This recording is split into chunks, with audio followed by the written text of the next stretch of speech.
Waziri Mkuu wa Israel Benjamin Netanyahu amesema Jumatano kuwa kampeni pana dhidi ya Iran bado inaendelea licha ya yanayoripotiwa kwenye vyombo vya habari, wakati utawala wa Donald Trump ukiendelea na juhudi za kidiplomasia kuishirikisha Iran.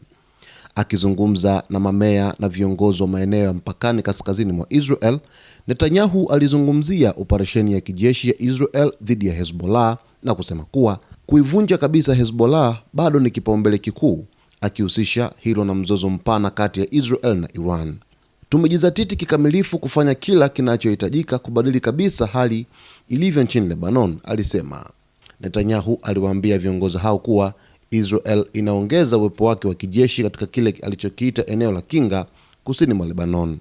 Alisema eneo hilo limeanzishwa ili kuwasukuma wapiganaji wa Hezbollah mbali zaidi na mpaka na kulinda jamii za Israel.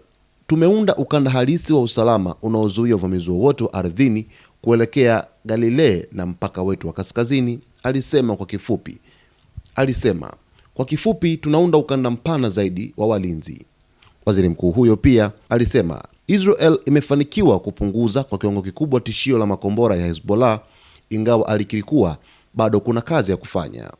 Aliongeza kuwa majeshi ya Israel yameondoa kabisa tishio la uvamizi wa ardhini wa Hezbollah, ambao aliuelezea kama uvamizi wa maelfu ya wapiganaji wa Radwan juu na chini ya ardhi. Alikuwa akirejelea kikosi maalum cha operesheni za kijeshi cha Hezbollah chenye jukumu la kupenya ndani ya ardhi ya Israel.